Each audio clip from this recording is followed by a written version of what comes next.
Assalamualaikum warahmatullahi wabarakatuh. Selamat malam teman-teman, sahabat-sahabat apoteker dimanapun kalian berada. Nah, pada kesempatan ini kembali lagi dengan saya Apoteker Zaini. Hari ini saya khusus membuat video kali ini berkenaan dengan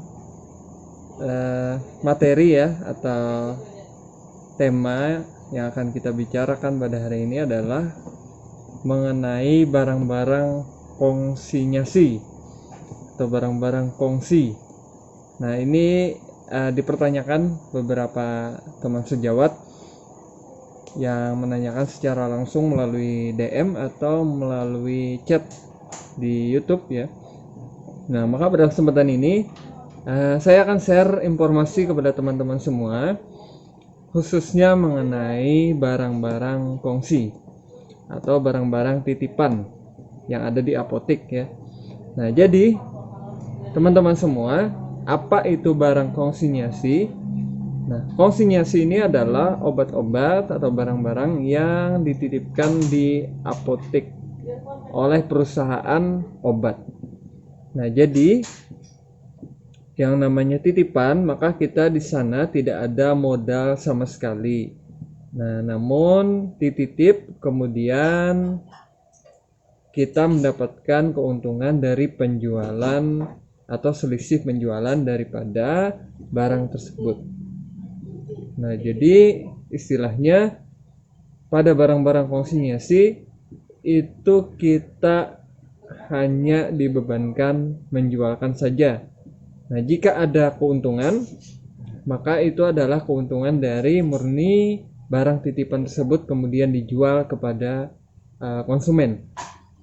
Nah, apa untungnya barang-barang konsinyasi?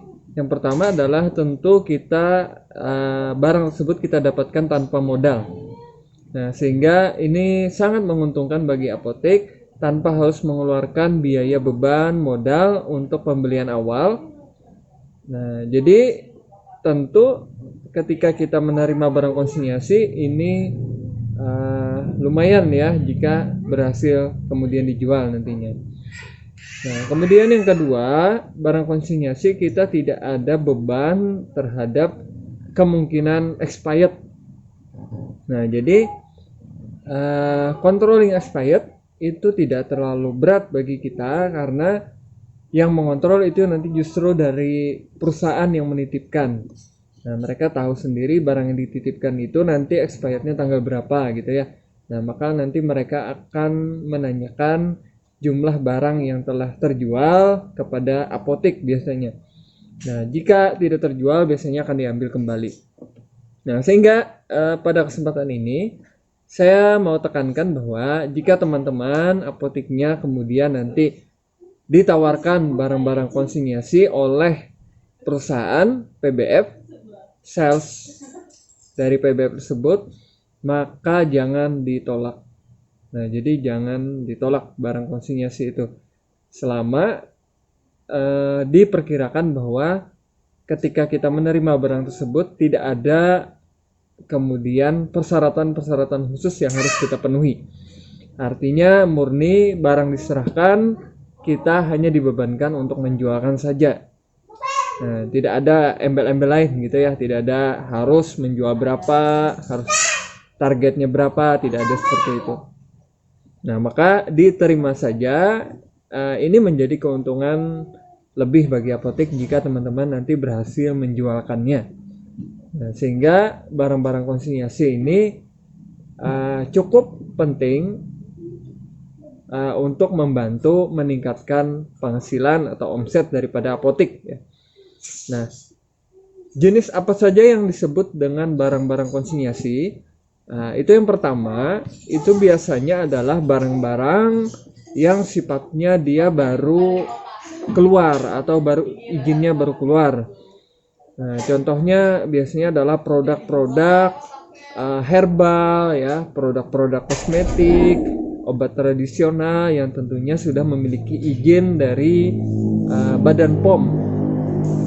Nah, sehingga obat-obat itu biasanya masih dalam tahap promosi maka dia tentu tidak memiliki nama atau brand yang sudah dikenal oleh masyarakat umum ya. Maka salah satu jalan marketingnya atau promosinya biasanya sales marketing itu dia melalui titip jual. Nah, jadi barang-barang yang sejenis ini itu biasanya melalui metode pengadaan konsinyasi. Nah, jadi teman-teman semua jika menerima barang-barang seperti itu jangan khawatir, jangan ditolak. Dengan catatan teman-teman sudah memeriksa bahwa barang tersebut sudah memiliki izin edar resmi dari Badan POM. Nah, itu ya poinnya. Barang yang baru biasanya, baru produksi kemudian baru dapat izin. Kemudian yang kedua, ada juga barang konsinyasi ini adalah kondisinya dia tidak laku dijual oleh perusahaan ya. Nah, jadi biasanya perusahaan akan mempelajari dari penjualan masing-masing produknya, kemudian ada mungkin produk-produk tertentu yang kemungkinan penjualannya lambat.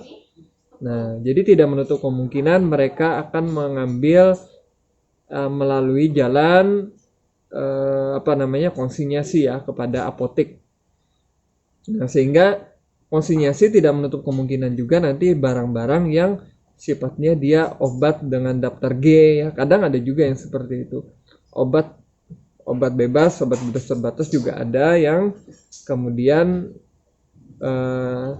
melalui penjualan konsinyasi ya. Nah, itu. Kemudian barang-barang konsinyasi itu juga biasanya untuk obat-obatan yang sifatnya dia masih dalam tahap post marketing drug surveillance atau masih dalam tahap pemeriksaan uji tahap 4 ya, tahap 3 atau tahap 4 dari uji klinik. Kan ada nanti setelah marketing penjualan dia dilakukan surveillance. Nah, jadi kebanyakan memang obat-obat yang semacam itu yang melalui konsinyasi. Nah, sehingga obat-obat yang seperti ini juga harus diperhatikan nanti, terutama tadi adalah berkenaan dengan izin edarnya. Harus dipastikan bahwa izin edarnya memang resmi dari pengeluar izin ya atau regulatornya, yaitu Badan POM. Nah, jadi teman-teman bisa lihat.